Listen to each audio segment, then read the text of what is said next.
네, 안녕하세요. 삼성 음부장의 프레젠테이션 저자 은석이입니다. 요즘 학생들, 직장인들, 그리고 전문가들이 프레젠테이션의 중요성에도 불구하고 많은 사람들이 프레젠테이션 하는데 어려움을 호소하고 있습니다. 왜 그럴까요? 어떻게 하면 프레젠테이션을 잘 할 수 있을까요? 이에 대한 해법을 제시하고자 유튜브로 여러분을 만나게 됐습니다. 오늘은 그 첫 번째 시간으로 왜 프레젠테이션이 중요한가에 대해서 설명드리겠습니다. 다음은 프레젠테이션 하면 사람들이 오해하는 것들이 몇 가지가 있습니다. 그 첫 번째로 말을 잘하면 프레젠테이션을 잘한다 라고 생각합니다.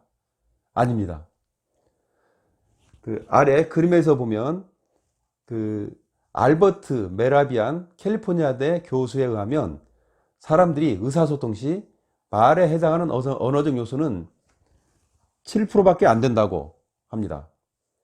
더 중요한 것은 어떻게 말하는가에 해당하는 청각적 요소가 38%, 또한 어떻게 보이는가에 해당하는 시각적 요소가 55%로 더 중요하다고 말하고 있습니다.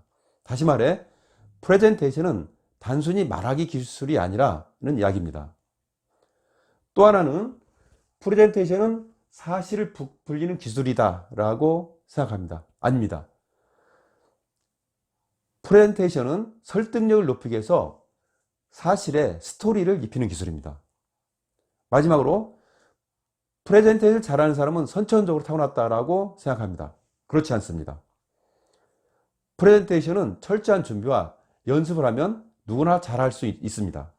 그래서 본 강의 목적도 어떻게 준비하고 어떻게 연습하는가에 초점이 맞춰져 있습니다.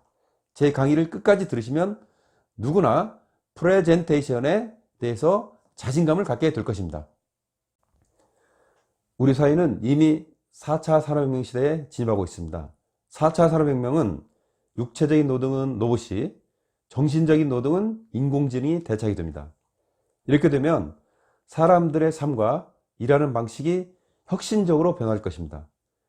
이런 변화에 살아남기 위해서 사람들은 어떤 능력이 필요할까요? 창의지능과 사회지능이 필요하다고 합니다. 창의지능은 독창성으로 신기술 개발 능력, 그림을 그리는 거, 글을 쓰는 능력들을 말합니다. 사회지능은 통찰력을 기반으로 다른 사람들과 협업과 소통을 하는 능력을 말합니다. 그러면 협업과 소통을 잘하기 위해서는 어떻게 해야 할까요? 그것은 프레젠테이션 역량을 갖추는 것입니다. 다음은 프레젠테이션이 왜 중요한지 세 가지 사례를 들어 설명하겠습니다. 그 첫 번째로 제한 PT입니다. 제한 PT의 특징은 1등만 살아남는다는 것입니다. 그리고 1% 차로 승부가 갈린다는 것입니다.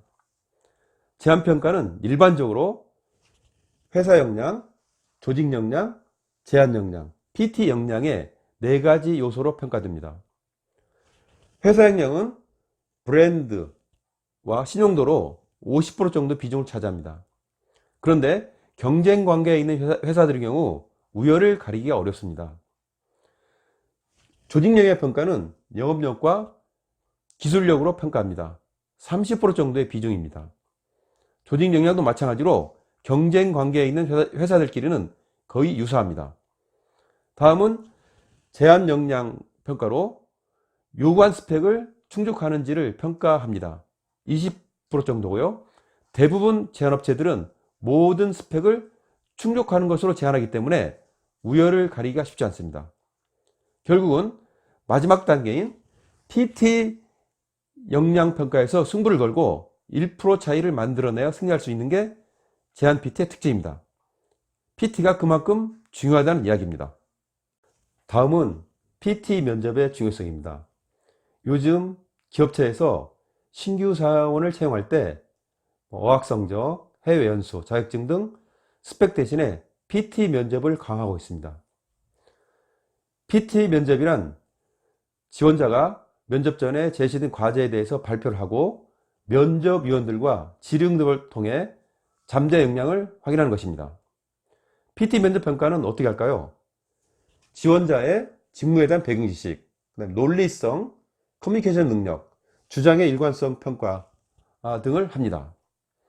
지원자는 창의적이고 구체적인 실현 방안을 논리적으로 제시해야 합니다. 또한 주어진 시간 내에 주제에 대해 일목요연하게 해결 방안을 제시하는 게 중요합니다. 이처럼 PT가 합격 여부를 결정하는데 중요한 역할을 하고 있습니다. 다음은 직장에서 일 잘하는 사람들에게는 몇 가지 특징이 있습니다. 먼저 자기 생각을 논리적으로 잘 정리합니다. 두 번째로는 상대가 알고자 하는 것을 정확하게 파악합니다. 여기서 상대란 직장 상사가 될 수도 있고, 직장 동료가 될 수도 있고, 고객이 될 수도 있고, 불특정한 여러 사람이 될 수도 있습니다.